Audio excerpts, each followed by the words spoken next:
只要把这瓶血偷偷放在床下，那个人就会爱上血液的主人。贝丽塔举起血瓶，我的计划真是完美。女仆在一旁劝道：小姐，如果凯恩大人发现，一定会非常厌恶的。凯恩看着贝丽塔说道：我已经说得很清楚了，如果你再敢这么做，我绝不会再退让。贝丽塔流着泪喊道：但这都是因为你，如果不做到这一步，你根本不会看我一眼。你真是太冷酷了，如果你再推开我，下次我就把血放在你的枕头下面。凯恩痛苦地捂住额头。凯恩皱起眉头说道：我再也受不了了，我们解除婚约吧。贝丽塔满脸震惊地问道：什么？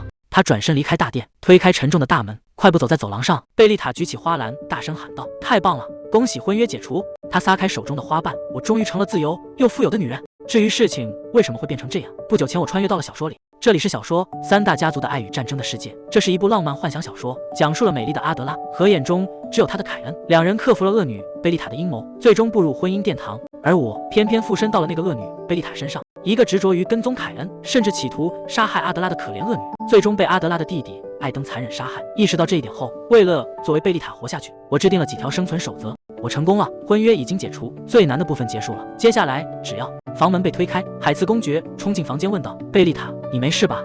她愣在原地，看着举起双手的贝丽塔。贝丽塔放下手说道：我只是在拉伸，身体有点僵硬。海茨公爵焦急地问道：现在不是说这个的时候，解除婚约是怎么回事？贝丽塔低下头回应道：抱歉，没提前告诉你，我只想快点结束。公爵夫人疑惑地问道：为什么？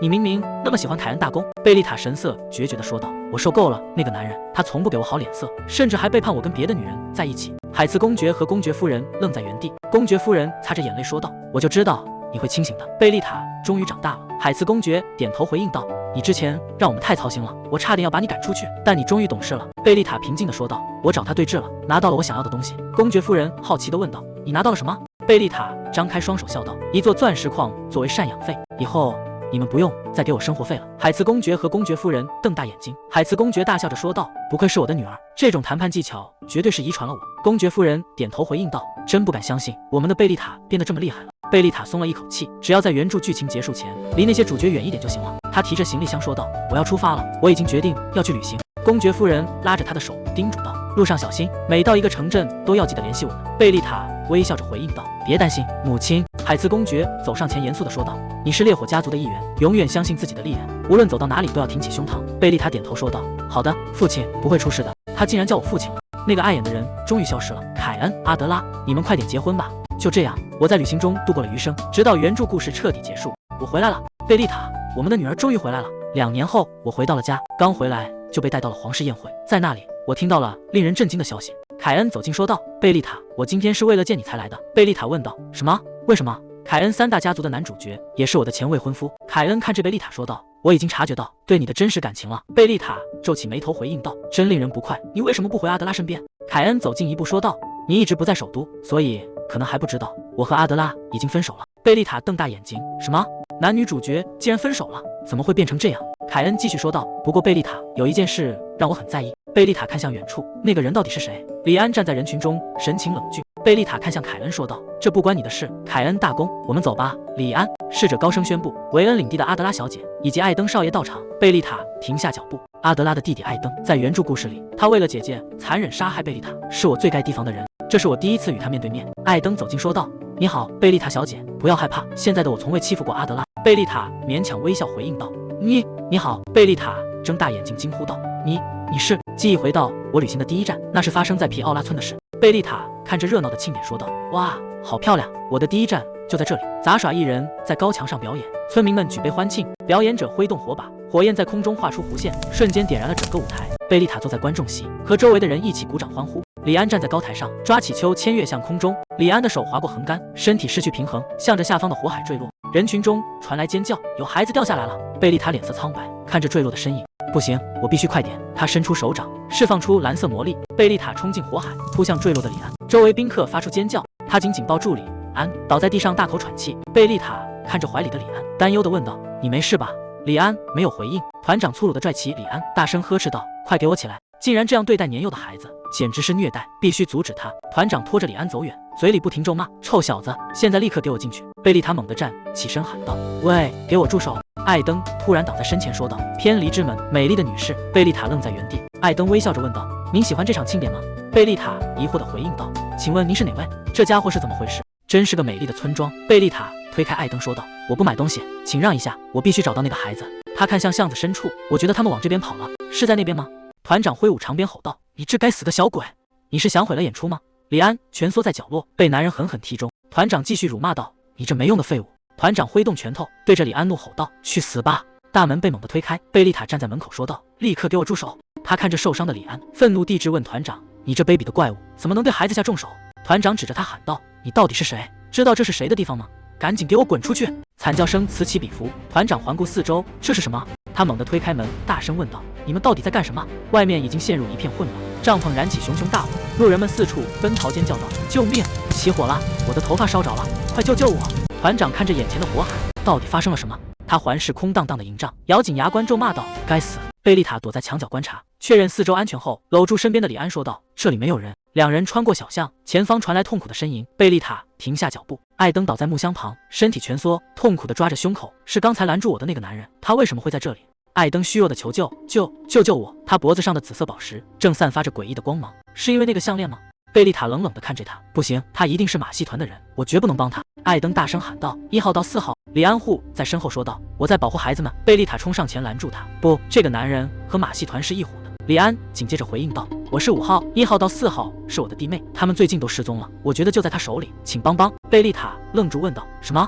艾登盯着项链，该怎么办？那条项链散发着奇怪的力量。贝丽塔扶住艾登说道：“真是的，随便吧。”艾登颈间的吊坠散发光芒，他松了一口气说道：“哈，得救了！刚才那是怎么回事？触碰的瞬间，有什么东西消失了？”艾登站稳身体说道：“谢谢你的帮助。”贝丽塔回应道：“是的。”艾登行礼说道：“抱歉，自我介绍晚了，我的名字是伊登。”贝丽塔问道：“是你一直在保护那些孩子吗？”艾登点头回应道：“没错。”贝丽塔质问道：“那你刚才为什么要拦着我？你应该看得出来，我是在救那个孩子。”艾登摊开手回应道：“我为刚才的粗鲁感到抱歉，我也在等待救人的时机，只是没想到有人先出手了。我以为对一位女士来说，处理这种事太危险了，现在看来是我判断错误，恳请您的宽恕。”贝丽塔护住身边的孩子：“我会自己做决定，请带我去孩子们在的地方。”艾登微微低头说道：“没问题，我这就为您带路。”他从一开始就计划好了，把我们关进马车，我们不会就这样无声无息的消失吧？贝丽塔看向身边的李安，他是因为紧张吗？脸色看起来很糟糕。贝丽塔拍了拍膝盖说道：“过来，你可以枕在我的腿上。”李安愣住问道：“什么？枕在您的腿上吗？”贝丽塔按住李安的头说道：“就像这样，直接躺下就好。”李安顺从地躺在膝头，贝丽塔轻声哼唱道：“睡吧，我亲爱的宝贝。”摇篮曲果然是安抚孩子最通用的办法，今晚天使也会守护你。睡吧，我的宝贝，安稳地度过夜晚，直到晨光照进窗户。艾登驾驶着马车，在夜色中疾驰，车轮碾过林间小路，消失在森林深处。贝丽塔看着身旁的李安：“我再也受不了了。”推开车窗问道：“还要走多久？”艾登在车厢外回应道：“我们还有一段路要走。”贝丽塔叹了口气：“已经过去好几天了，你至少该告诉我目的地在哪。”艾登握紧缰绳，回应道：“抱歉，但我不能透露确切位置。”为什么？因为就像你不信任我一样，我也没有完全信任你。艾登看向窗外说道：“如果冒犯了您，我向您道歉。”贝丽塔坐在马车里回应道：“没关系，你没有错。”艾登继续说道：“为了确保不被追踪，我们正在绕远路。”贝丽塔看着他问道：“你很疲惫吗？”如果是为了避开追踪，那就没办法了，请坚持你的原则。但是如果到达后的情况不如我所愿，你最好做好心理准备。”艾登回应道：“当然。”马车在夜色中继续颠簸前行，马车穿过树林，停在空地中央。艾登坐在车厢外说道：“终于到了。”他伸手敲了敲车门，对着车内说道：“我们已经到了。”贝丽塔牵着李安走下马车，李安看这眼前景象说道：“哇，海默亚孤儿院，阳光洒在院子里，孩子们在草地上奔跑嬉戏。阳光洒在庭院里，孩子们围在贝丽塔身边。孩子们兴奋地说道：“再陪我们玩一会儿吧，再给我们讲讲那个故事。”贝丽塔微笑着回应道：“好吧，那就再讲一个。这次谁想来扮演女巫？”孩子们争先恐后举起手，大声欢呼着。艾登站在树荫下，静静看着远处的喧闹。贝丽塔牵着孩子们的手，在树荫下漫步。夕阳西下，艾登带着孩子们送他来到马车前。艾登微微低头说道：“非常感谢你，贝丽塔，你给孩子们留下了非常美好的回忆。”贝丽塔微笑着回应道：“多亏了大家，我也度过了一段非常愉快的时光。看到孩子们这么活泼，真是太好了。”他挥手向众人告别，转身准备登上马车。远处传来急促的脚步声，李安一边奔跑一边喊道：“请等一下！”李安快步跑向马车。贝丽塔回过头问道：“怎么了？”李安气喘吁吁地说道：“请带我一起走吧。”贝丽塔露出惊讶的神色。李安低下头说道：“我想留在你身边，贝丽塔，我想为你而活，请带我走吧。”贝丽塔看着他问道：“丢下你的朋友们也没关系吗？”李安坚定地回应道：“从你救我的那一刻起，我就已经发过誓了。从那天起，我决定只守护你一个人。”贝丽塔抱住李安：“好啦，从今天起你就是李安。”李安睁大眼睛问道：“李安，那是我的名字吗？”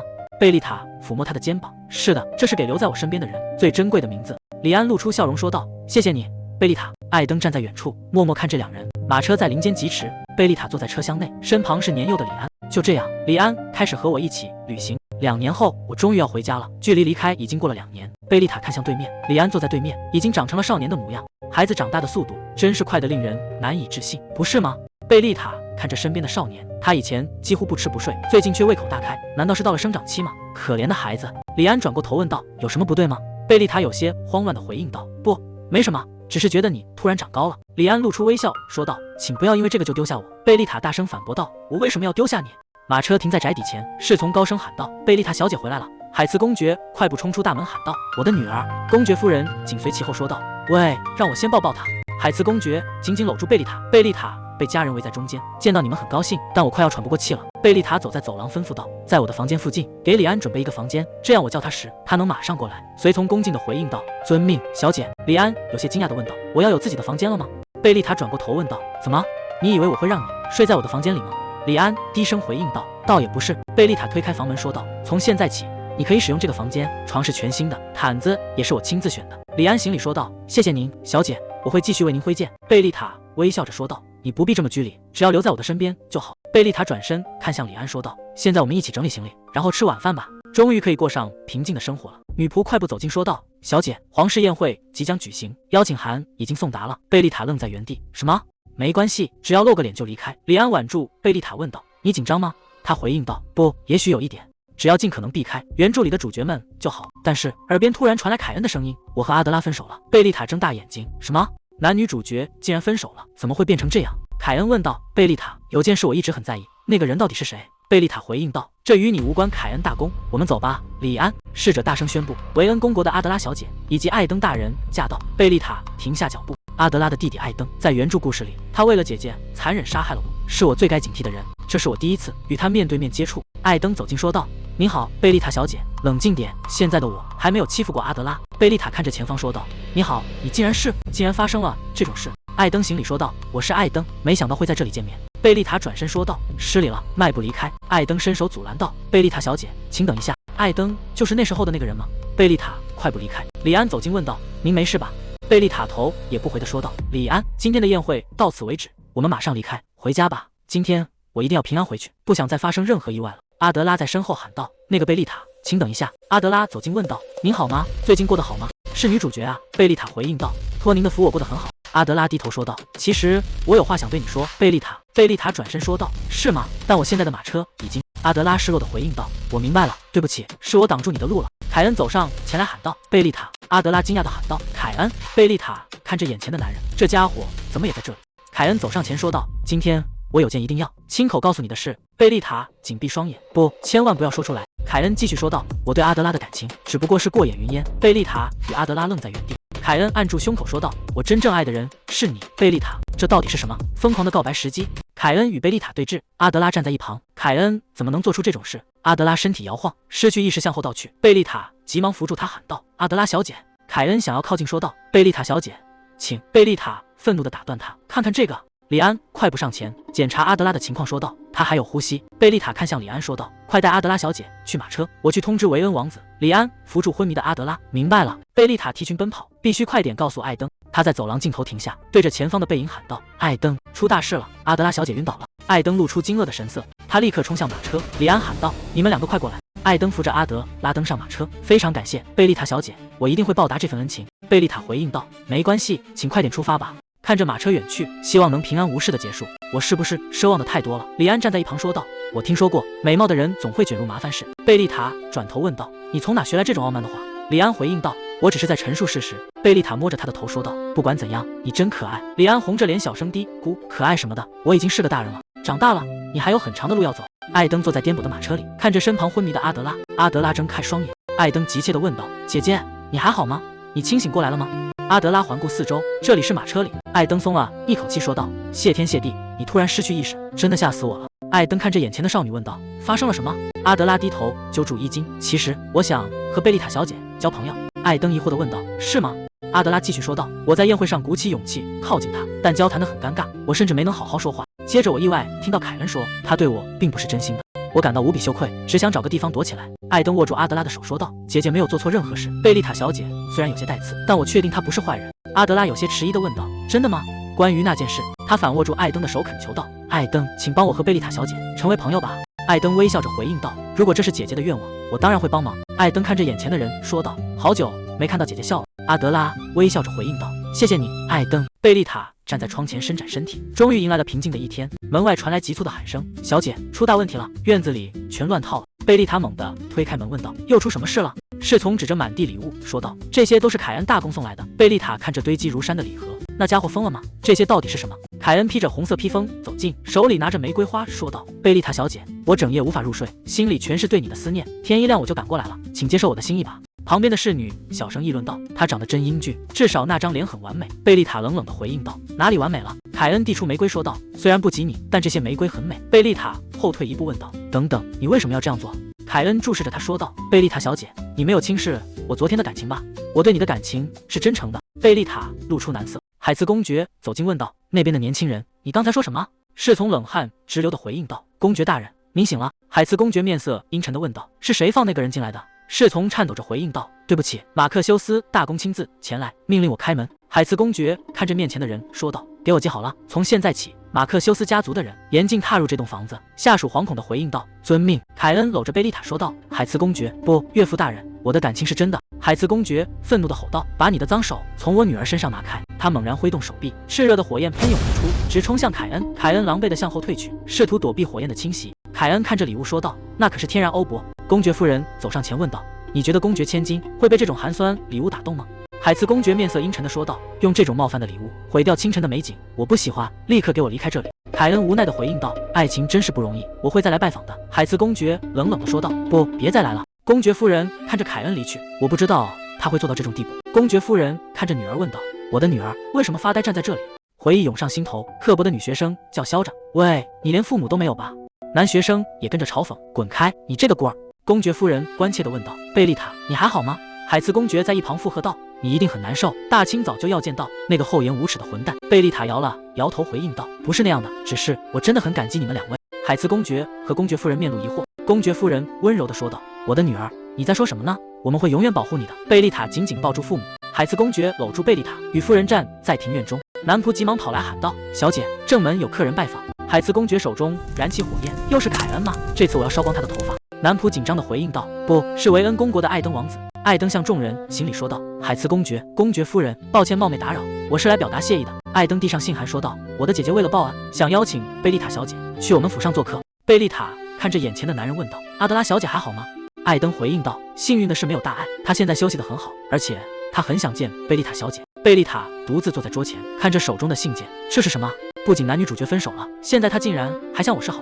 先想想凯恩的事吧，他为什么要那样做？贝丽塔看着窗外，他大概很后悔吧，毕竟我把矿山经营得很好，但他真的喜欢我吗？这看起来也不太可能。那么阿德拉呢？他讨厌我是理所当然的，毕竟是因为我，他才和未婚夫解除了婚约，但他也没法完全无视我。昨天我帮了他，而且他看起来是个温柔的人，如果我和阿德拉变亲近了呢？艾登走近说道：“你是姐姐的朋友，请留在她身边，长久的陪伴她。”贝丽塔拿着信封，没错，如果能和阿德拉搞好关系，艾登也就不敢随便对待我了。其实这是件好事，没必要紧张。他看向侍女说道：“请给维恩公爵领回信，就说我会去拜访，这也是为了生存。”没错，这只是社交而已。接受邀请后，坐上维恩家族派来的马车，抵达了官邸。贝丽塔坐在车厢内，不要紧张，冷静点。贝丽塔，车夫拉开车门说道：“欢迎光临，贝丽塔，海茨小姐。”贝丽塔走下马车，两旁的仆人齐声说道：“欢迎小姐。”宏伟的宫殿矗立在眼前。贝丽塔走进会客室，这里的气氛和家里不同，感觉沉重又压抑。女仆端上茶水说道：“艾登王子和阿德拉公主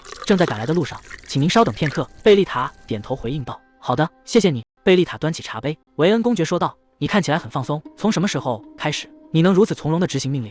你应该只专注我的指令，不要带入任何感情，人际关系毫无用处。”艾登低头回应道：“是的，公爵大人，我会谨记在心。”维恩公爵说道：“我希望一切按计划进行，不准出任何差错。”贝丽塔放下茶杯，我知道维恩公爵很专制，但没想到对家人也这样，更没想到艾登竟然会如此循规蹈矩。艾登推门走进房间说道：“抱歉让你久等了，公主殿下。”他走到贝丽塔身边问道：“你刚才是不是听到了什么？”贝丽塔有些局促地说道：“我不是故意要偷听的，只是碰巧。”艾登垂下眼帘回应道：“抱歉让你看到了我如此狼狈的一面，这有什么好尴尬的？”贝丽塔看向他说道：“在那样的父亲手下生活，你一定很辛苦吧？”艾登露出微笑说道：“谢谢你，贝丽塔小姐比我想象中还要温柔。”我可是来自火之家族。他笑着回应道：“我很擅长提高温度。”艾登发出一阵轻笑，确实如此。对了，阿德拉小姐在哪里？艾登看向他问道：“难道你没见过她吗？”真是奇怪，刚才我姐姐阿德拉说，她想和贝丽塔小姐单独谈谈。难道是？房门被突然推开，阿德拉站在门口。艾登看向贝丽塔说道：“我姐姐非常害羞，请原谅我的失礼。”阿德拉低头说道：“抱歉，这是我第一次请人来家里，不知道该如何开口，结果不自觉地躲了起来。”贝丽塔回应道：“没关系，请坐吧。”艾登起身说道：“你们两位想聊聊吧，我先失陪了。”阿德拉端起茶杯说道：“贝丽塔小姐，这是我第一次对女性产生这种感情，不是那种意思，只是单纯的崇拜。从昨天开始，我就一直在想，独自享受旅行，既勇敢又强大。你和我完全不同，所以我想和你成为朋友。”贝丽塔小姐，贝丽塔放下茶杯，你应该还记得，我们以前都和凯恩大人有些牵连。阿德拉低下头回应道：“是的，确实如此。”阿德拉显得有些局促，难道是因为那个原因，你才不想和我做朋友吗？贝丽塔直视着对方说道：“我对凯恩大人已经没有任何感情了。”阿德拉疑惑地问道：“是吗？”贝丽塔按住胸口说道：“无论他以前见过谁，或者现在正和谁见面，又或者未来会遇见谁，老实说，我一点都不在乎，我甚至根本不想知道。所以只有一件事，只要你以后不在向我提起那个人的事，阿德拉小姐，我也能和你成为朋友。”阿德拉睁大眼睛问道：“真的吗？真的可以吗？”他激动地握住对方的手：“谢谢你，我真的好开心。”阿德拉猛地缩回手说道：“啊，对不起，是我太突然了。”贝丽塔端起茶杯说道：“没关系，虽然很突然，但感觉并不坏。”阿德拉双手合十，期待从现在开始能和您成为朋友。贝丽塔小姐，贝丽塔点头回应道：“我也是，我很期待。”阿德拉小姐，两人坐在窗边交谈。既然附身成了恶女，我决定要和原著的女主角成为朋友。贝丽塔坐在马车里，艾登看向她说道：“今天谢谢你了，贝丽塔小姐。”贝丽塔微笑回应道：“没关系，我也很高兴能和阿德拉小姐更亲近，所以请千万不要杀我。”艾登再次开口道：“那个，贝丽塔小姐，我能和你成为朋友吗？”贝丽塔愣在原地，有些迟疑地回应道：“好的。”艾登摸着后颈说道：“啊，是我太唐突了吧，抱歉给你增加了负担，如果你想拒绝也没关系，真的。”贝丽塔连忙摆手解释道：“啊，我不是那个意思，只是太突然了。”艾登看向窗外说道：“总之，我很快就要离开京城了。”贝丽塔惊讶地问道：“离开？这么突然吗？”艾登垂下眼帘说道：“有个大型非法马戏团，传闻他们一直在有系统的绑架孩子，规模相当大。”艾登摊开手说道：“这件事似乎无法快速解决，我会离开一段时间。”贝丽塔担忧地问道：“你要独自去解决吗？”艾登手抚胸口回应道：“别担心，我来自钢铁家族，对自己的身体素质很有信心。”贝丽塔看着他，两人相对而坐。艾登看着贝丽塔，他真的很了不起。马车夫拉住缰绳说道：“小姐，我们到了。”贝丽塔提起裙摆，走下马车说道：“保重，艾登。”贝丽塔看着艾登说道：“追踪非法马戏团，我会等我的朋友平安归来。”艾登笑着回应道：“是的，我一定会平安回来的。”作为朋友，贝丽塔坐在摇椅上，完美。他来到书桌前，摊开地图和信件，拿起羽毛笔。贝丽塔吩咐道：“把这个装起来，那个拿出去。”公爵夫人看着贝丽塔，她这些天一直把自己关在房间里干什么？只希望她不要再惹出什么麻烦了。贝丽塔坐在书桌前，正专注地握笔书写。女仆敲开房门说道：“小姐，维恩家族送来了一封信。”贝丽塔接过信件，拆开信封仔细阅读。贝丽塔，最近过得好吗？计划进展得顺利吗？写这封信是因为有个令人惊讶的消息，艾登很快就要回来了，我真开心，之后再联系你。阿德拉，太好了，看来他平安回来了。贝丽塔拿着信纸走向父母说道：“爸爸妈妈，我有东西给你们看。”贝丽塔递出一张纸放在桌面上，公爵夫人凑近查看，两人注视着纸上的内容，她颤抖着捂住嘴，眼中泛起泪光。公爵夫人哽咽着说道：“你竟然准备了这种东西？”海茨公爵看着纸张回应道：“是的，这确实令人印象深刻。去吧，去正面迎接挑战。”海茨公爵按住贝丽塔肩膀：“去尽情折腾这个世界吧，你的父亲会为你承担所有的后果。”贝丽塔提着深红色裙摆，独自走下台阶。现在我也要去做我想做的事。贝丽塔走下马车，步入宏伟的宫殿。管家迎上前说道：“欢迎海茨公主，皇太子殿下正在等您，请往这边走。”皇太子看向门口说道：“原来是海茨家的贝丽塔小姐，请进吧。”贝丽塔递过文件说道：“这是我准备的资料，请您过目。”皇太子接过文件，随手翻阅着回应道：“没问题，反正这些都只是形式而已。”他看着文件继续说道：“您可是海茨家的公主，为什么要准备的这么周全？”皇太子把文件丢在桌上说道：“这就是你勤奋工作的成果。这样的人竟然是帝国的皇太子，真是让人无语。”贝丽塔收拾起皮包说道：“既然您已经批准了，那我就先告辞了。”皇太子伸手拦住他说道：“等一下，为什么不留下来聊聊？”贝丽塔停下脚步问道：“有什么事吗？”皇太子指着桌上的文件问道：“关于这个孤儿院项目，海茨公爵为什么突然要启动它？”贝丽塔看向文件回应道：“这是我在推动，并不是我父亲的意思。至于原因，当然是为了帮助那些孩子。”皇太子拖着下巴问道：“原来是你在亲自负责吗？”公主殿下，贝丽塔回应道：“是的，那么我现在可以离开了吗？”皇太子指着一旁问道：“对了，那个钻石矿山，听说那是你从凯恩那里得到的赡养费？”他闭上眼睛笑道：“真的会有钻石源源不断的挖出来吗？如果挖一铲子就会出100个那样？”贝丽塔露出惊讶的神色。皇太子坐在沙发上说道：“不，我只是好奇，如果我结婚的话，也想拥有一个矿山。”贝丽塔看着前方，拜托了，就让他回去吧。皇太子合起双手说道：“像公主这样的人，经常来皇宫的话，气氛都会变好呢。我们亲近一点吧。”他为什么突然这样？他以前也这么反常吗？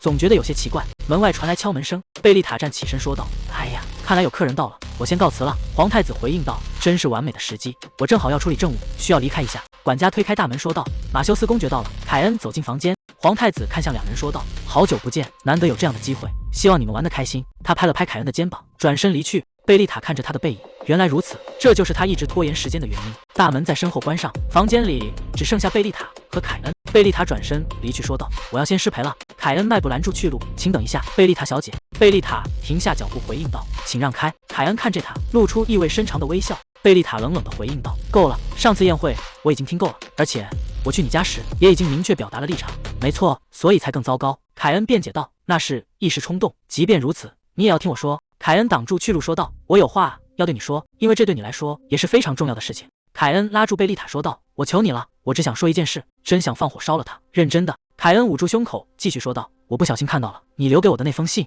一封信。”记忆里，凯恩在事故中失去了母亲，在那之后，他开始与所有人保持距离。年幼的贝丽塔望向身旁的凯恩，他在深夜的书房里独自伏案写着什么。“凯恩，别担心，我会永远陪在你身边。”贝丽塔，凯恩微笑着说道：“1年前我在书房里偶然发现了那封信，原来从那么久以前你就想待在我身边了。”贝丽塔冷淡地回应道：“所以呢？”凯恩捂住胸口说道：“那一刻我才意识到我对阿德拉的感情竟然如此浅薄，所以我们分手了。”贝丽塔看着他在说什么？凯恩继续说道：“我每天都在后悔，太晚才察觉到你对我的这份心意，请遵守那个承诺，我会永远在你身边。那个承诺还作数吗？”贝丽塔站在原地，他真的疯了吗？他开口问道：“我写那封信的时候到底几岁？”凯恩回应道：“10岁。”贝丽塔咬紧牙关说道：“你现在是拿我10岁时写的信在这里纠缠不休吗？这就是你分手的理由，也是你告白的动机，更是你对现状的解释。”凯恩点头说道：“没错，他是认真的。原本以为他只是疯了，但他是个彻头彻尾的疯子。”贝丽塔走近说道：“撕掉那封信，或者烧了它，随你怎么处理，但别想凭那种东西就抓住现在的我。”凯恩回应道：“不，我做不到。”贝丽塔后退一步问道：“你在干什么？”凯恩停下脚步说道：“贝丽塔，我……”大门被重重推开，艾登闯入房间喊道：“贝丽塔，我在外面等了很久，是这个男人拦着不让你走吗？”凯恩脸色阴沉地追问：“你们两个难道私下约好了要见面吗？”贝丽塔冷冷地回应道：“这与你无关。”艾登伸手拦住凯恩说道：“够了，马克修斯公爵。”凯恩眼神冰冷，艾登看向两人说道：“我们走吧，这里的空气太窒息了。”他带着贝丽塔离开，穿过长长的走廊，李安莹上前问道：“小姐，您没事吧？您进去太久了。”看到皇太子在凯恩进去后立刻就出来了，我很担心，正打算自己进去。贝丽塔有些惊讶。李安，艾登继续解释道：“我刚到那里，李安就向我说明了情况，于是我就进来了。由于李安的身份，他可能会处于不利地位。”贝丽塔轻抚李安的头发说道：“李安，对不起，还有谢谢你。”李安低头回应道：“我只是做了我该做的事。”贝丽塔笑着说道：“但别忘了，我比你想象中要强得多。”李安点头回应道：“是的，我没有忘记。”贝丽塔转头看向艾登说道：“艾登，也谢谢你，你救了我。”艾登微笑着回应道：“不必挂齿。”贝丽塔走在花园里说道：“天气真好，能像这样一起散步，真是让人心情舒畅。”艾登回应道：“是吗？”李安微笑着说道：“我也很喜欢。”三人走到马车前，李安伸出手说道：“那么？”艾登同时伸手说道：“护送的任务。”贝丽塔看着眼前的两只手，谢谢两位，我现在感觉焕然一新。他牵住两人的手，走向马车。贝丽塔坐到沙发上说道：“终于能松口气了，我想快点回家休息，你们觉得呢？”李安点头回应道：“我也是。”艾登走上前说道：“确实如此，我们走吧。”他牵起贝丽塔的手，李安默默看这两人，眼神中透出一丝落寞。漫长的一天结束了，花园里熟悉的空气让人感到安心。贝丽塔走在小径上，身旁的李安比平时更安静。他在想什么？贝丽塔停下脚步问道：“李安，你在想什么？”李安停住身形，沉默良久，才开口道：“如果今天护送你的是别人，贝丽塔，我是不是该退后一步？”贝丽塔露出惊讶的神色。李安低声说道：“当你牵起他的手时，贝丽塔，那种感觉就像是你要丢下我，独自离开。”晚风吹过发梢，他伸手抚摸李安的头发。“我不知道你为什么会产生这种想法，但我哪儿也不会去。如果你想留在我身边，我绝不会放你走。”李安看着他的眼睛，低声的喃道：“贝丽塔。”夕阳映照着花园，两人在喷泉前对视。李安露出微笑：“好的。”侍女在门外通报：“贝丽塔小姐，艾登王子来见您了。”艾登快步走进大厅，说道：“贝丽塔。”贝丽塔转过身问道：“艾登，你怎么突然来了？”艾登微笑着说道：“我姐姐听说孤儿院项目通过了，她要为你举办庆祝派对。”贝丽塔有些迟疑：“阿德拉吗？”艾登握住她的手说道：“是的，我很久没见她这么开心了，你会参加的吧？”因为艾登说的话，我无法拒绝。派对如期举行。艾登环顾四周问道：“阿德拉在哪？”宾客们在私下议论，听说凯恩和阿德拉分手是因为贝丽塔。几位名媛聚在一起，低声议论抢走朋友的爱人，他真是一点都不害羞。但贝丽塔和凯恩不是先交往的吗？同伴压低声音回应道：“他肯定是发脾气被甩了。相比之下，阿德拉真是太善良了，竟然还为这种朋友举办庆祝派对。不过他们什么时候成朋友了？”贝丽塔听着身后的流言蜚语，贵族社会就当没听见吧，毕竟这里是社交界，我们只需要把这些事当成日常。艾登侧过头，低声说道：“这些话确实不好听。”贝丽塔，你竟然能如此冷静，真是令人惊讶。贝丽塔微笑着回应道：“谢谢夸奖，因为我的出现，原本的故事全都乱套了。那两个人分手，确实是因为我。”艾登举起酒杯说道：“对了，丰收季快到了。”贝丽塔点头应和道：“哎呀，你说的对，丰收季确实有这么回事。”名媛们聚在一起讨论，今年谁会赢得马术比赛？听说有人已经练习了几个月，真是让人期待接下来的舞会。艾登端起酒杯亲抿，贝丽塔站在身旁，两人在走廊漫步。贝丽塔问道：“艾登，你会参加马术比赛吗？”艾登回应道：“当然，你呢？”贝丽塔有些犹豫，我还不确定，总觉得还需要更多练习，我该怎么办呢？艾登微笑着说道：“我也不太清楚，不过还有时间，你可以慢慢决定。”他看向窗外，继续说道：“海莫亚孤儿院附近有一块很大的空地，那里很开阔，非常适合练习马术。”艾登端着酒杯问道：“什么？他是想和我一起走吗？”“哈哈，怎么可能？说起来好像没看到阿德拉，我有话要对他说。你知道他在哪里吗？”贝丽塔回应道：“是的，我知道。”贝丽塔站在门外问道：“阿德拉？”门内传来断断续续的哭声。“在哭吗？”推开沉重的房门，阿德拉独自坐在地毯上，身旁散落着许多信件，他正拿着手帕擦拭眼泪。贝丽塔停下脚步，虽然答应过不再提起关于凯恩的事，但不能因此就对陷入悲伤的朋友视而不见。贝丽塔握住阿德拉的手，阿德拉神情哀伤，抬头看向对方。贝丽塔露出微笑，眼神温柔。阿德拉再也无法抑制，扑进贝丽塔怀中，放声大哭。贝丽塔紧紧搂住他，任由他在怀里宣泄。明月高悬在夜空，照亮寂静的庭院。阿德拉抚摸着木箱说道：“我想结束这一切，然后清清爽爽地和你一起庆祝。”贝丽塔，对不起，让你看到我这种样子。贝丽塔拿着手帕说道：“快擦擦鼻子，没关系的，谁都会哭，我以前甚至哭掉过，整整一盒纸巾。”阿德拉流着泪回应道：“我以为凯恩是真的爱我，但他突然就变了，变得那么快。我不知道信任的人改变会是这么可怕和痛苦。明明你也经历过同样的事情，贝丽塔，你却能如此自信的继续向前迈进。看着那样的你，我觉得自己好窝囊。为什么我这么软弱？”阿德拉低头说道：“比起我这种爱哭鬼，连我也希望能成为像贝丽塔你这样出色的人。”贝丽塔回应道：“阿德拉，我并不是你想象中那种了不起的人。”他回忆起前世的自己。路边的小孩议论道：“听说他没有爸爸妈妈，那他和谁住在一起？”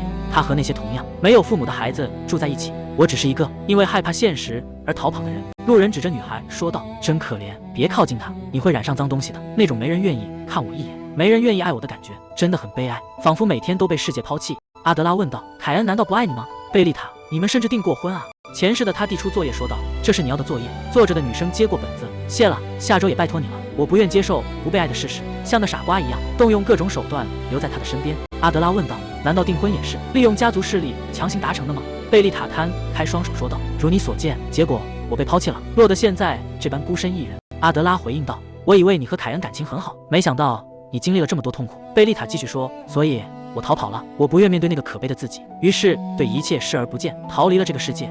你觉得呢？我真是个胆小鬼吧？”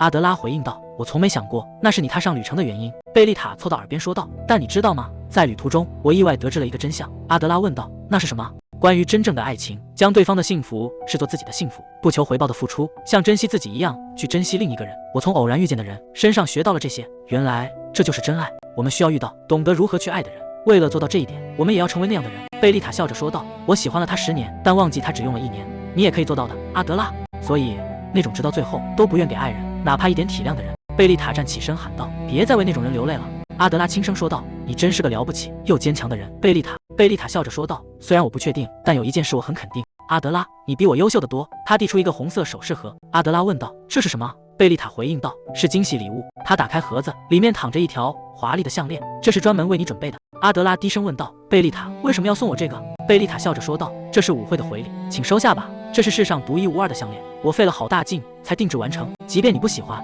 我也没办法。”阿德拉抱住首饰盒回应道：“我很喜欢，这是最漂亮的项链，谢谢你。”贝丽塔看向阿德拉，露出微笑。阿德拉独自站在门前，看着他们离去的背影。艾登扶着贝丽塔，两人走向马车，准备离开这里。贝丽塔回过头，阿德拉站在远处，微笑着挥手告别。贝丽塔也挥手回应。阿德拉低下头，轻抚胸前的项链。贝丽塔真是个了不起的人，正因如此，我才无法放任她不管。海莫亚孤儿院，贝丽塔看着眼前的建筑，无论什么时候来这里，感觉都很温暖。不知道今天李安又会迷倒多少人。他转过身，今天我可不会轻易让他们被抢走，我会先去分发零食，你就等着瞧吧。李安说道，我可不会输。阳光洒在庭院里，艾登正带着孩子们玩耍。贝丽塔停下脚步，有些意外地看着前方。哦，小女孩拉着气球，兴奋地喊道，伊登哥哥最棒了。艾登摸了摸女孩的头，转头看向不远处，他快步走上前去，对着贝丽塔说道，贝丽塔小姐，没想到您今天会过来。贝丽塔说道，确实，我不知道伊登要来。小女孩跑向李安，李安哥哥。小男孩扑向贝丽塔，贝丽塔姐姐。他抱住贝丽塔问道，你过得好吗？我今天带了很多饼干。小女孩拉住李安，李安，快来这里。小男孩拽住李安另一只手，不，大哥哥，跟我去那边。贝丽塔与艾登坐在桌前，看着孩子们远去。贝丽塔看着对面的男人问道，伊登，你是怎么开始这份工作的？艾登回应道，已经很久了，大概是从10年前开始的。那时我从马戏团救了一个受虐的孩子，后来甚至还建了一所孤儿院。贝丽塔惊讶地问道，你救助那些孩子已经这么久了吗？艾登继续说道，马戏团、路边摊，还有流浪货车队，非法剥削孩子的地方比想象中更多。贝丽塔担忧地说道，即使是对你来说，伊登也一定遇到过很多危险的情况吧？艾登看着前方，说不害怕是谎话，但我现在无法停下。贝丽塔将信封推到桌上说道，伊登，其实今天我有话想告诉你，关于那个孤儿院项目，你投入了一笔巨款对吧？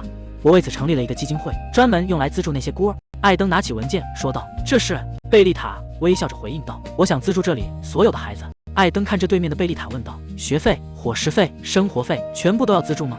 贝丽塔点头回应道，是的，而且毕业之后，我想让他们在海茨家族的企业获得实习机会。艾登陷入沉思，毕业后直接对接职业，这确实是一项非常艰巨的任务。贝丽塔微笑着说道，这是我的梦想，我一直想为那些孩子们提供一个改变命运的机会。艾登看着对面的少女说道，贝丽塔小姐，你变得越来越出色了。其实我一直救助孩子们，不仅是因为总要有人去做，也是因为我在寻找某个人。贝丽塔疑惑地问道，某个人？艾登回应道，我现在还不能说，但等我可以开口时，我想第一个告诉你。贝丽塔小姐，长着那样一张脸，竟然是第一个信任我的，那张脸简直是在作弊。不过不知为何，我有点开心。贝丽塔看着艾登说道，你真的相信我吗？非常感谢。艾登看着窗外说道，天气真好，我们要不要换个心情？贝丽塔疑惑地问道，哎，突然间吗？艾登伸出手说道，这是为了纪念我们联手，附近有个适合骑马的地方，意下如何？贝丽塔看着伸来的手搭了上去，阳光洒在花海间，贝丽塔骑在马背上说道，这里真的太美了，谢谢你带我来这么好的地方。伊登，他感受着拂面的清风，风的感觉真好。艾登骑着黑马在花海中奔驰，贝丽塔策马加速，我要再加快点速度吗？这是怎么回事？真的太有趣了，是因为这里的风景吗？他沉浸在疾驰的快感中，艾登在后方追赶，你太快了，贝丽塔，小心点。贝丽塔骑在马背上，回头笑着说道，这种程度没问题。草丛中突然钻出一只兔子，白马受惊嘶鸣，他失去平衡喊道，我没事啊！贝丽塔从马背跌落，惊慌地喊道，啊，不！艾登策马狂奔，焦急地大声喊道，贝丽塔小姐！艾登伸手揽住贝丽塔，护着她向后倒去，两人重重摔在草地上。艾登撑起身体，看着怀里的贝丽塔问道，贝丽塔，你没事吧？贝丽塔与艾登近距离对视，他轻声唤道，伊登。艾登注视着他回应道，贝丽塔。两人正要靠近，远处传来呼喊声，小姐，您没事吧？他们停下动作，转头看向声音传来的方向。李安快步跑来问道，小姐，您从马上摔下来了吗？贝丽塔看向他回应道，李安，我没事。艾登拉住他的手说道，虽然摔倒时我护住了你，但最好还是去检查一下。贝丽塔，你应该明白吧？贝丽塔点头说道，非常感谢你，艾登，你也该去趟医院。艾登笑着回应道，你知道我很强壮吧？贝丽塔看着他说道，哎呀，你是钢铁家族的人，是我糊涂了。两人站在草地上，气氛有些尴尬。艾登松开手，看向别处。贝丽塔看着前方，从刚才开始，这种感觉是什么？艾登拖着下巴，为什么一直停不下来？两人并肩而立，谁也没有说话，心跳得好快。丰收季前夜，华丽的庆典拉开帷幕，这是贵族们无法缺席的社交场合。海茨公爵看向身边的女儿，说道，今天人很多，忍耐3次就好。贝丽塔沉默不语，我很好奇，真正的贝丽塔过着什么样的生活？她露出笑容，说道，父亲，我能忍受的不止3次。海茨公爵看着眼前的女儿，这孩子到底什么时候才能成熟？司仪高声宣布，海茨公爵与夫人以及贝丽塔小姐入场。贝丽塔身着华丽礼服，步入宴会大厅。围观的贵族小姐低声说道，她今天穿的真朴素，一点都不像平时的风格。确实，往年她总是穿的最夸张。短发少女疑惑地问道，这还算朴素吗？那她平时到底怎么穿？旁边的男贵族看这贝丽塔，哇，但她还是很漂亮。同伴点头附和道，确实如此。粉色长发的贵族小姐怒斥道，抢走朋友男人的恶毒女孩到底哪里漂亮了？男贵族皱眉问道，你就不能别信那些毫无根据的谣言吗？贵族小姐反驳道，什么？谁说那是谣言了？男贵族平静地回应道，阿德拉小姐的弟弟艾登王子亲口说的。贵族小姐愣住问道，什么？艾登王子？男贵族继续说道，是的，他说贝丽塔小姐绝不是那种人，还叫我不要相信谣言。贝丽塔停下脚步。艾登，他真的说了那种话。侍从大声宣告道：“维恩公爵、阿德拉小姐以及艾登王子入场。”贝丽塔看着艾登，哇，换上这身衣服后，她的感觉完全不同了。该怎么说呢？甚至觉得有点帅气。公爵夫人走近问道：“贝丽塔，你在做什么？”贝丽塔，过来。贝丽塔慌忙回应道：“是，我这就来。”艾登看着他离去的背影，贝丽塔，不，太耀眼了，简直像有聚光灯一样。海茨公爵看向对面的贵族，问道：“你父亲身体还好吗？”对方回应道：“当然，他一直吵着想见您，请务必带家人来做客。”海茨公爵笑着看向女儿贝丽塔：“今年夏天去南方避暑如何？你应该会喜欢吧？”贝丽塔点头回应道：“是的，我很喜欢。”路过的贵族赞叹道：“您的孩子们都长大了，真是令人欣慰。”维恩公爵礼貌地回应道：“您过奖了。”阿德拉和艾登微微低头说道：“谢谢。”贝丽塔停下脚步，他刚才没看到我吧？不可能，绝对对视了。艾登转过身，看向远处的贝丽塔，本以为能安静地走过去。凯恩走向贝丽塔说道：“好久不见了，贝丽塔小姐。”贝丽塔回应道：“是的。”凯恩伸出手问道：“今晚的第一支舞，能请你跳舞吗？”贝丽塔冷冷地回应道：“不。”凯恩挡住去路说道：“既然如此，跳支舞怎么样？”贝丽塔回应道：“我不想跳舞，请让开。”凯恩笑着问道：“贝丽塔小姐，你不是喜欢跳舞吗？”贝丽塔回应道：“现在不喜欢了。”海茨公爵转身说道：“失陪一下。”路人贵族问道：“你要去哪里？为什么抓着手臂？你该不会又要去揍人吧？”海茨公爵笑着回应道：“怎么可能？老友，想想我们的年纪吧，正是那个不可能。”海茨公爵手臂燃起火焰，走向走廊尽头。艾登停下脚步，看着走过来的男人。海茨公爵愤怒地吼道：“你耳朵聋了吗？我说过我不想做，你听不见我在说什么吗？”贝丽塔直视凯恩说道：“伟大的凯恩大公，你觉得无视他人的意见也没关系吗？还是说你打心底里觉得可以随便对待我？”凯恩慌张地回应道：“你在说什么？”贝丽塔继续说道：“请对你的对手表现出起码的礼貌。”两人周身燃起火焰与水花，路过的贵族们议论纷纷。发生什么事了？好像吵起来了。穿黄裙子的女人问道：“那是火吗？”另一名贵族回应道：“但另一边怎么湿透了？”路人们看着大厅的火光，到处都是火和水，一定是海茨家和马修斯家。贝丽塔和凯恩打起来了吗？贝丽塔站在大厅中央，我又做了什么？路人们继续说道。本以为贝丽塔最近很安静，看来脾气还是没变。不过听说她在勾引人，难道事实正好相反？看起来是凯恩在纠缠她，才惹出这么多麻烦。凯恩抛弃了爱人阿德拉，现在又回来求贝丽塔了。凯恩脸色苍白地反驳道：“那是。”路人们的声音不断传来：“不，肯定是贝丽塔勾引他，你没听说吗？贝丽塔说不想留在他身边，凯恩却一直纠缠不休，所以才闹成这样。”阿德拉站在阴影中：“是真的吗？我本想安静地离开，这下全毁了。”身后传来一个声音：“你在这里啊！”艾登走到贝丽塔面前说道：“我找了你很久，舞会快开始了，我们走吧。”小姐，舞会？艾登继续说道：“我们约好今天要一起跳第一支舞，不是吗？对吧？”贝丽塔回应道：“是的，没错，是一个约定。”艾登牵起她的手，看向凯恩说道：“我们要出发了，你还有什么想说的吗？”凯恩苦笑着说道：“原来是安排好的，我竟然完全不知道。今天的恶作剧太过火了，我诚挚地向你道歉。”贝丽塔，那么祝你们玩得开心。身后传来宾客的议论：“结束了，有什么好失望的？打起来可不是什么好事。”另一名宾客低声说道：“听着，那可不是普通的吵架，是拥有超能力的家族在对峙，他们甚至在放火，真有意思。”贝丽塔停下脚步：“谢谢你帮了我。”艾登回应道：“你不需要向我道谢，因为我想和贝丽塔跳舞。”贝丽塔看向前方，音乐开始了。艾登伸出手说道：“现在我们要履行正式的约定吗，小姐？”贝丽塔将手搭上去：“是的，作为一名负责任的公民。”艾登牵起她的手，带入舞池中央，两人随着旋律起舞。红裙女人看着舞池说道：“他们两个看起来真般配。”贝丽塔靠在艾登怀里说道：“啊，对不起，我没踩到你的脚吧？”艾登扶稳她，回应道：“那真是太遗憾了，如果你踩到了，我就能以此为借口约你出去了。”贝丽塔笑出声问道：“艾登，你今天下定决心要逗我笑吗？”艾登看着他回应道：“你不知道吗？我随时都准备着。”贝丽塔靠在他肩头说道：“你真的很狡猾。”艾登注视着他说道：“贝丽塔真的很漂亮，真心话。”艾登搂住贝丽塔，在华丽的灯火下起舞。贝丽塔靠在他的肩头，随着节拍旋转，两人在舞池中央穿梭，裙摆如花瓣般散开。李安站在远处的阴影里，冷冷地注视着一切。烟花在夜空中绽放，贝丽塔仰望天空说道：“哇，真漂亮。”艾登说道：“我每年都会看庆典烟花，但今天感觉有些不同。”贝丽塔转过头问道：“有什么不同？”艾登注视着身侧的人说道：“因为我们正一起看着他们。”贝丽塔愣在原地回应道：“啊！”巨大的轰鸣声响彻耳畔，绚烂的火光映入瞳孔，瞬间驱散了周遭的静谧。贝丽塔仰头看着天空说道：“哇，好漂亮！”艾登侧头看向她回应道：“是的，真的很漂亮。”两人并肩走在喧闹的人群中。贝丽塔转头问道：“明天的赛马比赛，对吧？”艾登点头回应道：“是的。”他停下脚步，脸上泛起红晕，问道：“如果你有空的话，能来看我吗？”贝丽塔笑着说道：“当然了。”艾登有些惊讶地问道：“真的吗？”贝丽塔回应道：“我为什么要在这件事上撒谎？”艾登露出微笑说道：“既然如此，明天我会更加努力骑行的。”烟花在夜空中绽放，两人并肩仰望。马车在林间小路颠簸前行，贝丽塔坐在车厢内，看这镜中的自己，会不会太夸张了？我会不会太显眼了？贝丽塔整理着深色礼服，看向身边的李安问道：“怎么了？是太华丽了吗？还是看起来很奇怪？”李安沉默不语，他刚才是在无视我吗？最近表现得太奇怪了，难道是到了青春期？贝丽塔举起镜子遮住脸，李安看着她说道：“你看起来很迷人，凭借你的美貌，绝对会脱颖而出的。”贝丽塔惊讶地睁大眼睛，李安神情冷峻，目光却始终停留在她身上。贝丽塔看着李安说道：“谢谢你，李安。”李安沉默地说：“开玩笑的。”贝丽塔突然伸手用力揉搓他的头发，说道：“你这小鬼就是这么跟姐姐说话的吗？”李安挣扎着回应道：“姐姐，少来了，你明明比我还矮。”贝丽塔愤怒地喊道：“什么？我要把你的头发揉成鸟窝！”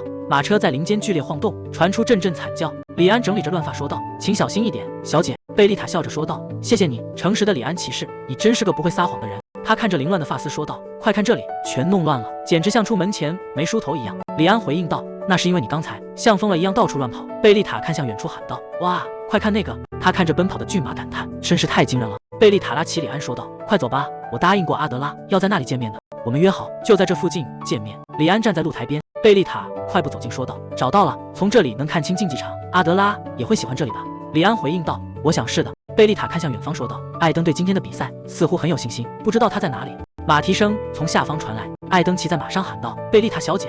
贝丽塔挥手回应道：“艾登大人在这里。”艾登骑在马上问道：“阿德拉小姐在哪？”贝丽塔回应道：“她还没到，按理说应该在这里见面。”艾登笑着说道：“她从今天一早就开始准备了，一定是打扮得太久，忘了时间。”贝丽塔点头笑道：“这确实很像阿德拉的风格。”李安看向赛场，发令员大声喊道：“准备！”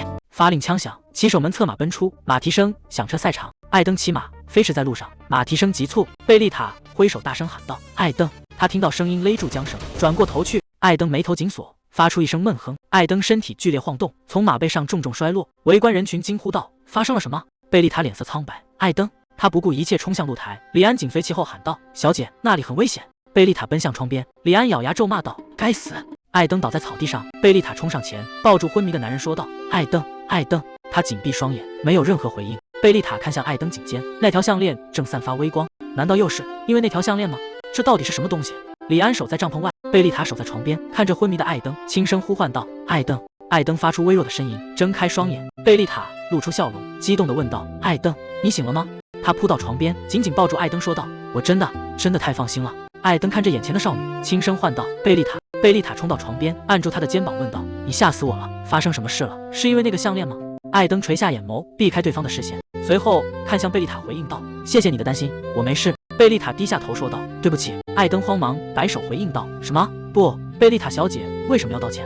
贝丽塔看着艾登说道：“我只是很担心你，如果难以解释，我就不再多问了。”艾登回应道：“非常感谢你，贝丽塔小姐。”贝丽塔转过头说道：“快点好起来吧。”门外突然传来巨响，有人大声喊道：“让开！”贝丽塔惊呼出声，房门被猛地撞开，维恩公爵走入室内。贝丽塔与身旁的艾登露出惊讶的神色。艾登上前一步，躬身行礼说道：“父亲，谢谢您能赶过来。”维恩公爵俯视着他，发出一声轻哼，挥手扇向前方。清脆的耳光声响起，艾登偏过头去，贝丽塔睁大眼睛，这是怎么回事？艾登低头忍受着疼痛。维恩公爵冷冷地问道：“现在是躺下的时候吗？”艾登低声回应道：“万分抱歉。”贝丽塔看着艾登，他到底怎么了？维恩公爵走进房间说道：“你连自己的身体都照顾不好，竟然在众人面前昏倒，明明一直待在这么安全的地方。”他用力踢向床沿。阿德拉乘坐的马车遭到了炸弹袭击，艾登脸色苍白。“阿德拉姐姐。”维恩公爵冷冷地回应道：“她现在陷入了昏迷。”贝丽塔睁大眼睛：“什么？火弹？那是原著中贝丽塔用来除掉阿德拉的工具。即便恶女贝丽塔消失了，原著中的事件依然发生了吗？难道注定要发生的事情无论如何都会发生？如果是这样，我会像原著那样被当成凶手吗？”艾登站在身旁，他沉默地注视着前方。但是维恩公爵盯着贝丽塔说道：“除了维恩家的人知道阿德拉今天出门的，就只有你了。”贝丽塔脸色苍白：“什么？等等，你这是什么意思？”维恩公爵从怀中掏出一块镶嵌红宝石的手帕，说道：“在马车爆炸现场还发现了这个。”他逼视着贝丽塔：“你就是头号嫌疑人！”贝丽塔惊呼道：“什么？”维恩公爵冷冷地说道：“把他带走！”卫兵架起贝丽塔，向门外走去。艾登急切地喊道：“父亲！”维恩公爵怒吼道：“立刻带走！”他盯着艾登问道：“你要保护那个伤害你姐姐的女人吗？你肯定没忘记，你真正该保护的人是谁？”艾登攥紧拳头，低声回应道：“是的。”2名卫兵围住贝丽塔，李安出现在门口，说道：“把手拿开！”卫兵们纷纷退向两侧。李安穿过人群，挡在贝丽塔身前，说道：“这个人是我必须保护的人。”他直视着前方的维恩公爵。李安挡在前方，说道：“罪名尚未证实，就这样被带走，什么样的护卫会袖手旁观？”维恩公爵咬牙切齿，你竟敢！”贝丽塔被李安挡在身后，维恩公爵怒斥道：“区区护卫也敢反抗我？野兽选错了主人！”李安挡在身前，护住身后的贝丽塔。艾登注视着眼前的一切。维恩公爵冷冷地说道：“既然要养野兽，就该教它如何排泄，否则和流浪狗没区别。”李安沉默不语。贝丽塔看着李安，如果他这样对待李安，不，我绝不允许这种事发生。卫兵低声说道：“让开！”他伸手握住剑柄，眼神冰冷。卫兵们按住剑柄，周围响起嘈杂的议论声。维恩公爵盯着李安说道：“你想让我展示一下我是如何对付那些胆敢袭击的畜生吗？”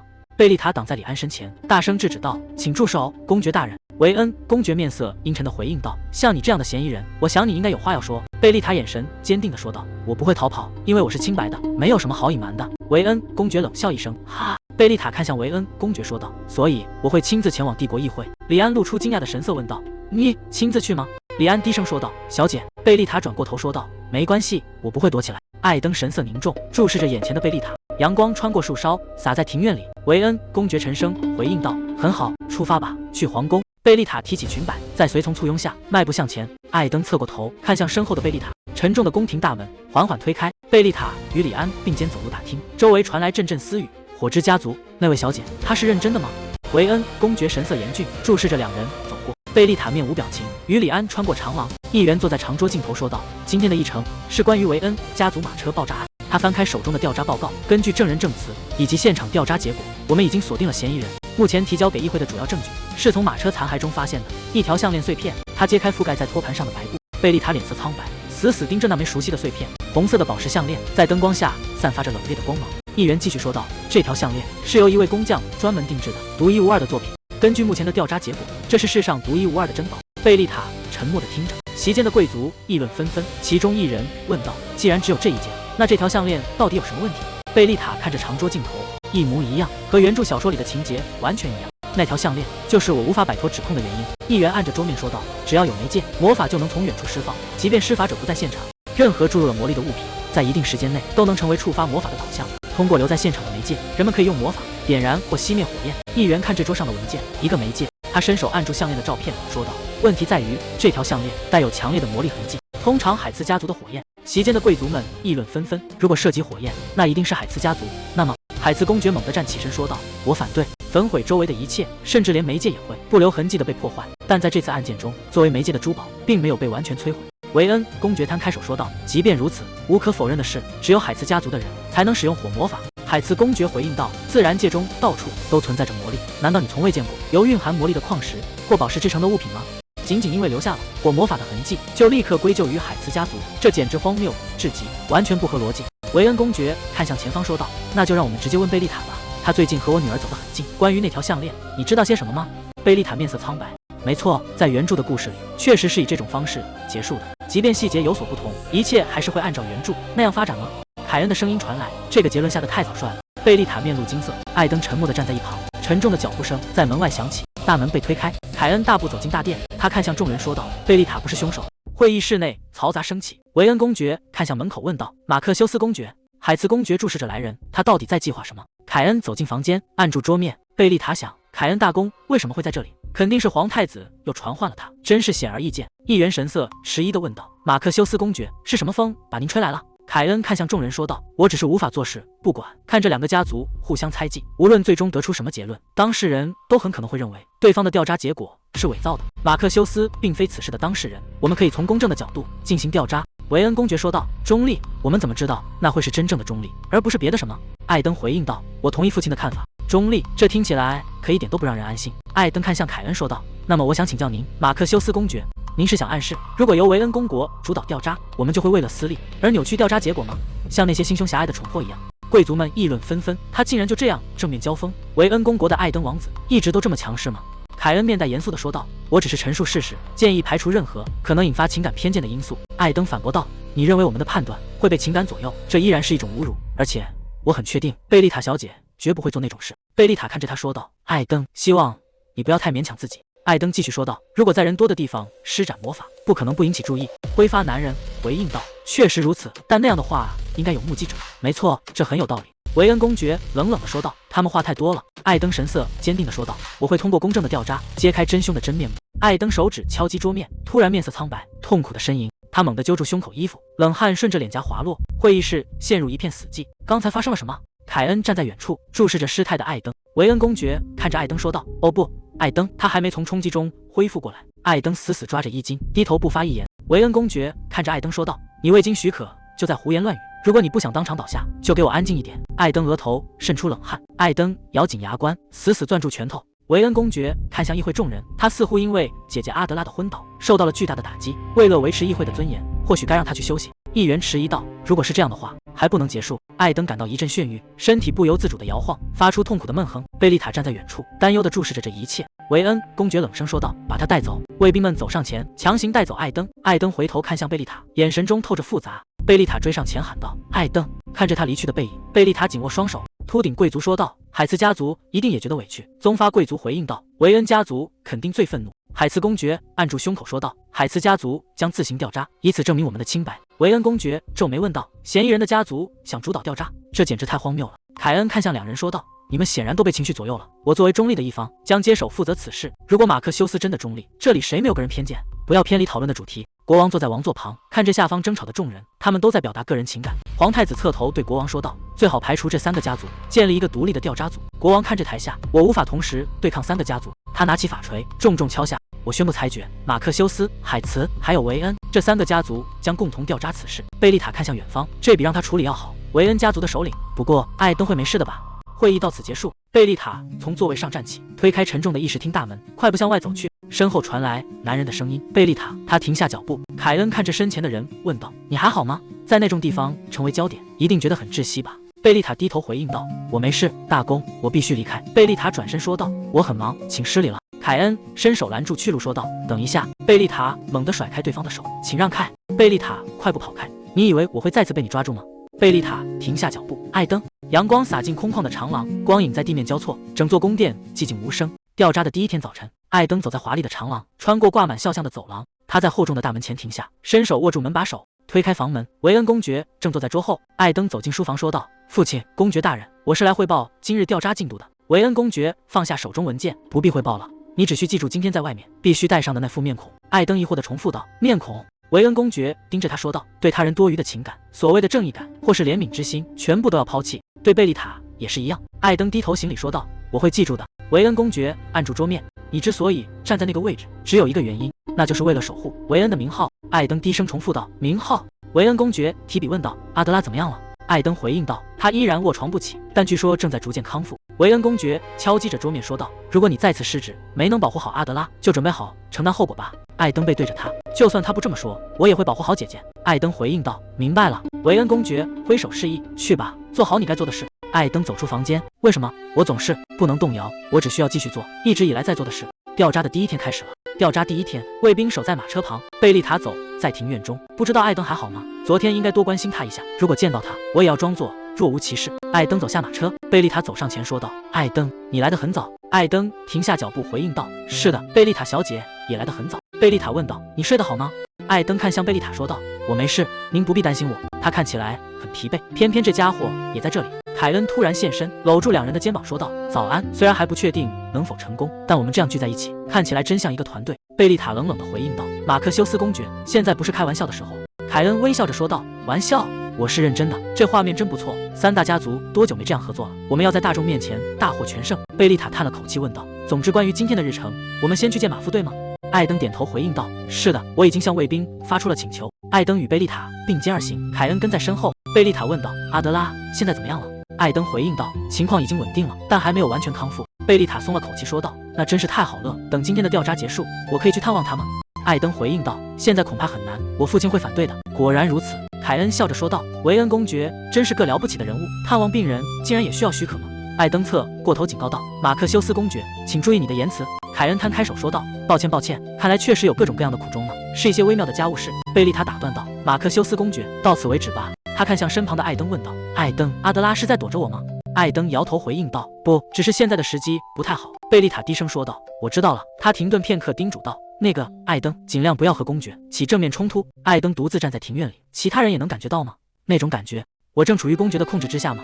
难道连贝丽塔也察觉到了？贝丽塔看着艾登说道：“我希望你不要受伤，无论是身体还是心灵。”艾登回应道：“多谢关心，但我会处理好自己的事。”总觉得有一道墙横在中间。贝丽塔急忙说道：“艾登，我不是那个意思。”凯恩走近说道：“正如所料，海茨小姐非常善良，无论对方是谁，你总是担心他们不要受伤。”贝丽塔皱眉看向凯恩说道：“马克修斯公爵，如果不介意的话，请不要打断我们的谈话。”凯恩微笑着回应道：“我只是在称赞你，既然我们是一个团队，理应一起交流。”艾登看向两人说道：“我要先走一步了，马夫正在外面等着。”贝丽塔立刻回应道：“好的，让我们一起努力完成今天的调查任务。”艾登低声应道：“好。”转身向外走去，贝丽塔跟在艾登身后，两人并肩离开。凯恩站在原地看着他们的背影，裂痕已经开始出现了。凯恩露出微笑说道：“这样很好。”贝丽塔看着他问道：“我说错什么了吗？”艾登转过身：“我应该只专注于调查，感情是不必要的。”大家推门而入，贝丽塔看向身旁的艾登，稍后再找艾登谈谈，现在必须专注于案件。如果想要活下去，今天必须找到线索。他用力握紧拳头。艾登拿起文件，不要被情绪左右，洗清贝丽塔的嫌疑，找到真凶才是关键，集中精神。艾登看着手中的信件，绝不能错过这个好机会，我一定要赢过贝丽塔。凯恩走进房间问道：“马夫在哪里？”侍从拿着信件回应道：“比昂家的马夫已经被带去审讯室了。”凯恩露出微笑：“很好，接下来的局面由我掌控。”他看向众人问道：“你们谁要去审讯室？”凯恩继续说道：“不如我们大家一起去吧。”凯恩看向艾登说道：“如果只有我们其中一人去，证词可能会被伪造，尤其是马夫所属的维恩家族。”艾登盯着凯恩，这家伙。贝丽塔看向凯恩说道：“凯恩大人，你刚才的话过分了，请不要再说这种失礼的话。”凯恩摊开手回应道：“抱歉，我只是有些担心，大家在会议上没听到维恩公爵说的话吗？”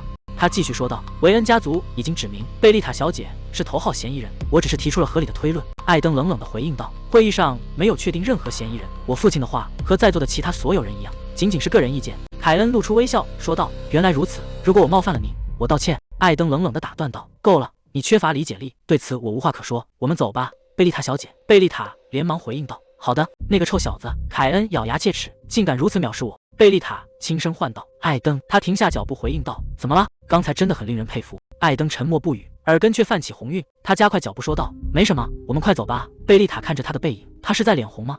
凯恩与艾登陪同贝丽塔走进地牢，角落里的马夫浑身瘫软，止不住的剧烈颤抖。贝丽塔盯着那个男人，抖成这样正常吗？难道他在隐瞒什么？凯恩转头对卫兵说道：“把马夫带过来。”2名卫兵架起马夫，将他按在木椅上。马夫脸色惨白，额头渗出大颗汗珠。凯恩走到他面前说道：“抬头看我。”马夫看着眼前的3人，颤声说道：“少爷。”艾登沉默地站着。现在我绝不能动摇。他看向马夫说道：“你只是被传唤来问话，不用担心，只要如实回答就好。如果你没做错什么，就不会有任何麻烦，我保证。”马夫急忙回应道：“我没做错任何事，我只是听从命令，负责驾驶马车而已。”凯恩盯着他问道：“在你陪同维恩小姐离开公馆之前，有没有发现马车有什么异常的地方？”马夫拼命摇头说道：“没有，什么都没有，和往常一模一样。”贝丽塔走上前问道：“出发之前，你有没有看到什么可疑的东西？比如马车里有没有像炸弹一样奇怪的东西？”马夫低头解释道：“出发前都会检查马车，确认是否干净，有没有东西损坏。因为要服务贵客，我们必须非常小心。”他看向凯恩哀求道：“少爷，我真的什么都没做，马车里确实没东西。”凯恩陷入沉思。艾登看着马夫，他可能没撒谎，但如果我为他辩解，凯恩大公又会干涉。贝丽塔盯着前方，如果马车被仔细检查，他们不可能漏掉炸弹。难道说不？这不可能。凯恩盯着马夫问道：“是你一个人检查的吗？当时还有谁在场？”马夫低头说道：“其他骑士虽然在附近，但是……”凯恩打断道：“那么可能有人放了东西，并看向了别处。”艾登冷冷地问道：“你是因为信任他们，才在检查时偷懒吗？这家伙是不是太敏锐了？”马夫急忙摇头回应道：“不是那样的，检查马车是我的工作，我亲眼确认过没有问题。”凯恩看着他，既然如此，那就太奇怪了。贝丽塔开口说道：“如果是这样，确实非常奇怪。”凯恩转过头问道：“什么奇怪？”贝丽塔小姐。贝丽塔神情严肃：“如果炸弹不是在出发前被安置在那里的。”凯恩陷入沉思：“没错，如果是那样的话，这意味着炸弹是在您离开后安放的。在移动的马车上不可能安放炸弹，考虑到马车的速度，这绝对办不到。而且当时还有骑士在后方近距离护送。”艾登皱眉问道：“等等，当时有骑士护送？”马夫点头回应道：“是的，因为那天少爷没去，阿德拉小姐很担心，她亲自挑选了4名骑士，负责那天的护送任务。”艾登陷入沉思：“我的姐姐，她亲自挑选并指派了那些护送的骑士。”凯恩在暗处注视。贝丽塔走到艾登身边：“怎么了？艾登，有什么心事吗？”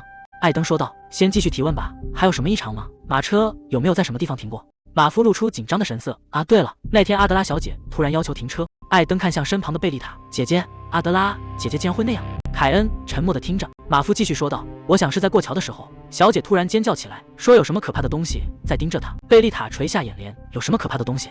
马夫接着回应道：“小姐命令马车停下，让骑士们去查看情况。”马车就这样停了下来，骑士们离开了，机会已经出现。凯恩露出一丝微笑。艾登在走廊停下脚步：“当时所有护卫骑士都离开岗位了吗？”马夫坐在桌前回应道：“不，只有3个人去了，还有1个人留在马车旁。”贝丽塔神情严峻，留下的那个人是谁？马夫点了点头，是那个一直守在他身边，像侍从一样的骑士，欧文·艾斯特爵士。贝丽塔睁大眼睛，欧文·艾斯特。艾登陷入沉思，欧文·艾斯特有叫这个名字的骑士吗？凯恩看向身侧问道，欧文·艾斯特，维恩王子，你认识他吗？艾登回应道，单凭名字我不认识，总之炸弹很有可能是在那3个人离开时安装的。马夫满脸惊恐地喊道，我真的没有，我真的什么都不知道。贝丽塔俯视着他问道，在骑士们回来之前，欧文·艾斯特爵士在做什么？马夫神色慌张地说道，他一直守在马车旁，没有离开过半步。艾登皱眉问道，那阿德拉小姐呢？马夫低头回应道，阿德拉小姐当时在车里，因为恐惧不停发抖。刚才有什么东西？她一直重复着，你真的没看到吗？太可怕了，我不能离开这里。她抖得非常厉害，我的袖子都快被拽掉了。凯恩面色凝重地问道，等等，你当时和她在一起吗？马夫急忙解释道，我只是打开车门确认小姐的情况。他回想起当时的情景，缓缓推开了车门。那位小姐抓着我的衣服，不停地颤抖，我守在她身边，直到她冷静下来。骑士们回来报告说那里什么都没有，他才开口说太晚了，让我们出发吧。凯恩看着众人说道，马车再次启程，所以当时在马车外的只有欧文，我们需要立刻调查这件事，并审问欧文，大家同意吗？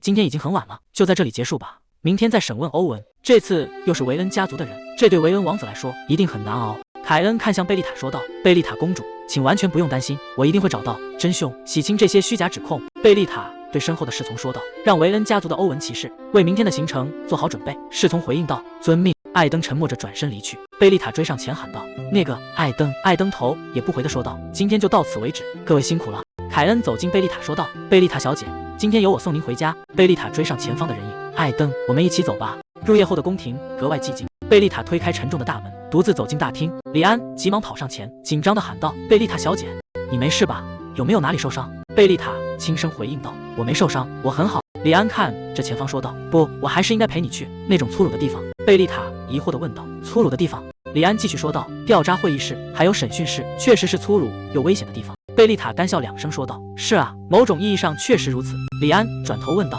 果然解决案件并不容易吧？贝丽塔回应道，案件？其实案件本身还好，比起解决案件，忍受那2个男人的权力斗争要困难得多。李安愣在原地，2个男人？贝丽塔无奈地说道，是凯恩大人和艾登，准确地说是凯恩大人单方面在挑衅。李安看着前方，又是凯恩和艾登，这2个人真是的。贝丽塔拖着脸颊，他们之间到底有什么样的权力斗争？凯恩在调查期间一直借机嘲讽艾登，而且他总是在偷看我，好像希望我能站在他那边。我难道是什么裁判吗？李安按住胸口说道，所以从明天开始我会……贝丽塔疑惑地问道，从明天开始？李安注视着他说道，我会陪着你，那种权力斗争我会去处理，所以我会保护你不受伤害。贝丽塔放声大笑。李安皱眉问道，你笑什么？贝丽塔伸手摸了摸他的头，因为你很可爱。李安拨开他的手说道，我不可爱。贝丽塔笑着回应道，我知道我知道。李安低声喊道，你知道什么？你什么都不知道。深夜月光洒进窗户，贝丽塔躺在床上。欧文真的是犯人吗？只要抓到欧文就能找到炸弹的线索。贝丽塔躺在床上，如果运气好，明天就能揪出真凶。为什么伊登会问那个问题？他在回忆中问道，阿德拉小姐怎么样了？询问本身没有问题，但那种语气和氛围简直就像是在怀疑阿德拉。不，现在应该先关注欧文，明天一定要破案。宏伟的宫廷内传来急促的呼喊声，卫兵大声喊道，公主殿下，公主殿下，欧文大人失踪了。贝丽塔睁大双眼，欧文失踪了，调查从一开始就陷入僵局。凯恩按住桌上的文件说道，昨天维恩公国的骑士欧文受到了怀疑，今天他就消失得无影无踪。抬头看向艾登问道，维恩王子，你觉得这只是巧合吗？艾登扶住额头，这家伙又来了。贝丽塔看着2人说道，我告诉过你很多次了，你这根本不能叫调查，请不要再这样咄咄逼人了。贝丽塔侧过头说道，即便我差点被诬陷成杀人犯，在调查中保持这种程度的怀疑也是完全合理的。凯恩皱起眉头回应道，不，那太过分了。但是小姐，为什么您总是站在维恩王子那一边？贝丽塔愣住问道，什么？凯恩低下头，难道我真的那么不值得信任吗？他捂住胸口继续说道，我这么做全是为了您，因为我再也不想看到您被冤枉了。贝丽塔看着他这么说显得我太冷酷了。凯恩垂下眼帘说道，如果我的话听起来太重了，我很抱歉。贝丽塔看向一旁说道，好吧。凯恩低头回应道，我真的很想帮你，贝丽塔，我也希望你能听听我的。艾登扶住额头，贝丽塔回应道，明白了，现在不是情绪化争论的时候。他看向凯恩继续说道，作为交换，凯恩勋爵，请不要再提出无根据的怀疑，在没有任何证据的情况下逼问某人，对调查一点帮助都没有。凯恩点头说道，明白了。贝丽塔转过身说道，那么让我们制定一个新计划，来抓捕欧文·艾斯特。除了搜查，还要收集那段时间的所有记录，必要时我们会收集骑士们的证词，并详细审查他们的日程安排。而且我一直在想，如果有需要，我和我的同僚也会接受调查。虽然维恩公爵怀疑我，但我会通过调查证明我绝对没有参与其中。艾登看着他回应道：“没有那个必要。在项链的详细分析完成前，事实上对你没有任何怀疑。”贝丽塔，他侧过头继续说道：“即使发现了海茨家族的魔法痕迹，我们仍然无法确定是你做的。总之，对海茨家族的调查可以等到确认魔法与家族有关后再说。”贝丽塔回应道：“我明白了。”艾登看向众人说道：“现在的重点是抓住欧文。”侍从低头回应道：“遵命。”艾登大人，真让人恼火。艾登按住桌子说道：“那么我去搜集欧文的内部情报。”凯恩立刻拒绝道：“不行，家族内部搜集的情报缺乏客观性，我会亲自去调查。我已经获得了皇宫的授权，这样就没问题了吧？”艾登无奈地回应道：“既然如此，那就随你吧。”贝丽塔走上前说道：“我要重新调查马车事故的现场，欧文可能还有同伙，我想寻找更多线索。”艾登点头回应道：“很好，我会立刻组建调查队，开始搜寻工作。”艾登转身下令道：“各位，准备出发！”众人齐声回应道：“是。”艾登独自走在长廊，贝丽塔追上前方的人影。“艾登，请等一下！”他停下脚步，喘着气说道：“为什么一直跑得这么快？”艾登转过身问道：“贝丽塔小姐，有什么事吗？”贝丽塔低下头说道：“我很担心你，万一你和家人的关系变得更加僵硬，或者维恩公爵又给你找麻烦的话。”艾登看着他说道：“小姐。”贝丽塔抬起头：“怎么了？”艾登皱起眉头问道：“为什么要提起这些？”贝丽塔急忙回应道：“因为我真的很担心你。”艾登沉默片刻说道：“你不需要担心这些，请不要为此烦恼。”贝丽塔看着眼前的男人：“艾登，我……”艾登打断道：“贝丽塔小姐，请专注于您该做的事，我会做好我的本分。”怎么会这样？艾登背对着他说道：“那么我该走了。”他转身离去。艾登突然变得好遥远，仿佛我们之间隔着一道巨大的深渊。过了一段时间，艾登披上披风，推开大门，独自走向门外的长廊。艾登披着深色斗篷，穿行在街道间。昨天，名为欧文的骑士被列入了嫌疑名单，但他今天就彻底失踪，没有留下任何痕迹。艾登攥紧拳头，无论如何，我都要找到那个家伙，找到真正的罪犯，让他闭嘴，以此羞辱凯恩·马克修斯。当然，这也是为了我的姐姐以及贝丽塔小姐。贝丽塔，为什么我总是在喜欢的女人面前表现得这么窝囊？艾登摇了摇头，别胡思乱想了，赶紧行动吧。他从高处跃下，稳稳落地。为了不让贝丽塔小姐浪费体力，我必须先去确认一下地点。艾登穿过草丛，来到一片废墟前，他停下脚步，低头看向地面。这是新的痕迹。艾登站在马车旁，在我之前已经有人来过了。远处传来脚步声，一个身影从林间走来。他警惕地看向前方，问道：“你是谁？”贝丽塔停下脚步回应道：“是我，艾登。”艾登露出惊讶的神色：“贝丽塔小姐。”他走上前问道：“这么晚了，您为什么会在这里？”贝丽塔侧过头反问答：“那你呢，艾登？你又为什么在这里？”月光洒在林间，贝丽塔停下脚步，看着眼前的男人。深夜的森林寂静无声，一辆破损的马车倒在草丛深处。贝丽塔踩着草地走近，环顾四周，这里应该没人吧？他走到马车残骸旁，仔细观察受损的轮轴，比想象中坏得轻一些。贝丽塔看着受损的马车，只有后轮区域彻底坏了，应该是威力很小的炸弹。真是万幸，所以无论凶手是谁，目标似乎并不是想要阿德拉的命。虽然我不是凶手，但就算他们再次怀疑我，至少能确定这并不是为了杀掉他。他伸手抚摸破碎的车轮，身后传来细微的脚步声。谁在那？贝丽塔望向远处的马车，那个背影，艾登。他为什么在这个时间出现在这里？难道这就是他最近对我如此冷淡的原因吗？所以他才不让我去见阿德拉？难道他觉得我才是那个罪魁祸首？贝丽塔躲在树后，看着远处的马车。我可以就这样逃走？不，我不想从艾登身边逃走。他深吸一口气，从树影中走出来。艾登停下脚步，惊讶地问道：“贝丽塔？”贝丽塔看着他问道：“那么艾登大人呢？为什么这个时间在这里？”艾登沉默地看着他：“我可以开口吗？我想来这里帮他。”“不，我做不到。这种时候不能说出像告白的话。我这种人。”艾登看向别处说道：“我睡不着，所以出来散步，顺便再检查一下现场。”贝丽塔问道：“散步？大老远跑来这里散步？”我明白了。他想起到这里的距离。骗子！艾登走近问道：“贝丽塔小姐，我必须问清楚，但我做不到。如果我怀疑你……”这种话从艾登口中说出，贝丽塔低声说道：“我只是真的很担心。”艾登侧过头问道：“请再说一遍。”贝丽塔看着他问道：“关于阿德拉，他现在怎么样了？”艾登回应道：“他还没有醒过来。”贝丽塔皱起眉头问道：“还没醒吗？我听说他的伤势并不严重，为什么会这样？”艾登解释道：“身体上的伤确实不重，大概是受惊过度了。”贝丽塔垂下眼帘：“我知道了。”艾登看向他说道：“深夜在外面很危险，您该回去了。”贝丽塔小姐。贝丽塔轻声回应道：“好的，你也是，艾登大人。”月光洒在草地上，艾登与贝丽塔相对而立。